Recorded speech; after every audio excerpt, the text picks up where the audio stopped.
Hello my friends, welcome back to part 5 of my ZX-10R project. So the wheels have come back from powder coat. The rear wheel also had a small pothole dent removed. For wheels that are nearly 20 years old, I'm really pleased with how they've turned out. I'm putting on a new rear sprocket and the original discs. I'd prefer to put new discs on, but I'm way over budget on this bike, so it's going to have to wait. The front seem okay, but they have a bit of wear and tear, which I hate. The rear is a bit of a lip, so that one is probably more urgent.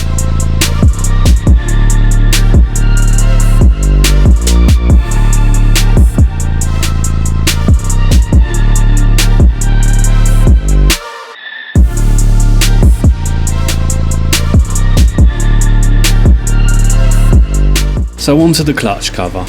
I've cut out all the head scratching and faffing about, but it took me way longer than I'd like to admit to get this thing back on, only for it to have a pretty bad leak. I think the non-OEM gasket I used wasn't particularly good, and I put the bond all the way around the lip, but it's only supposed to go on either side where the mating gaps are. I've since redone it using the original gasket and some serious prep of the surfaces and hammered it on with a rubber mallet, and now it seems to be perfect. I'm not too keen on having a reused gasket, but I'm pretty certain I'm going to get these two covers cerakoted later on in the year, so I'll replace it then along with another oil change.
As I mentioned in the previous video, the engine runs well but was a bit too tappy for my liking. You may be able to hear the tap if you listen carefully in the following clip. I've since stripped the top end down and rechecked the valve clearances. One more valve needed adjusting, but I think the source of the tap is actually the exhaust not being properly tightened down. I've had it running since then and now it's sounding very good for its age.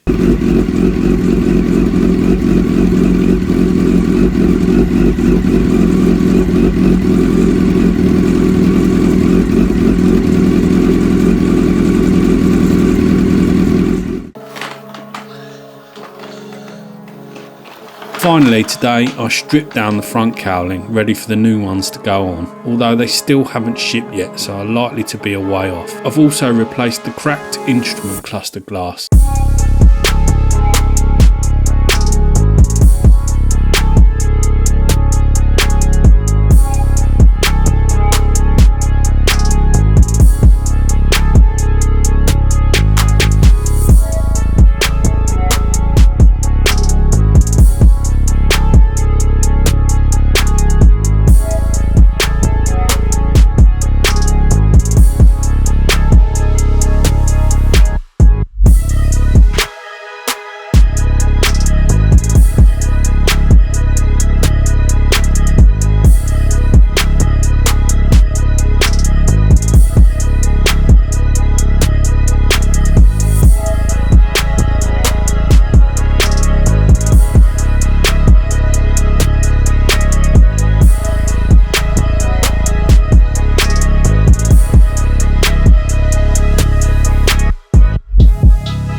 Finally, it looks like there may have been a third party immobiliser or something similar installed on this bike in the past, so I'm stripping out the redundant wires that have been spliced into the loom and covering them in heat shrink.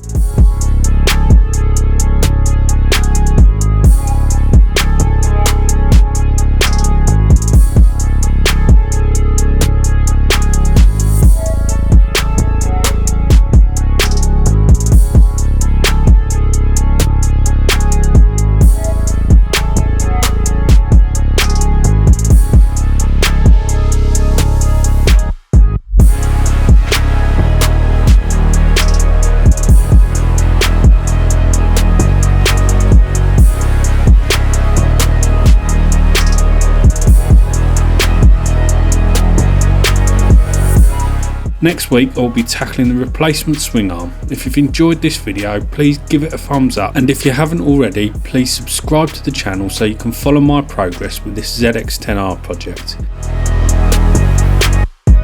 Anyway, thanks for watching and I will catch you in the next one.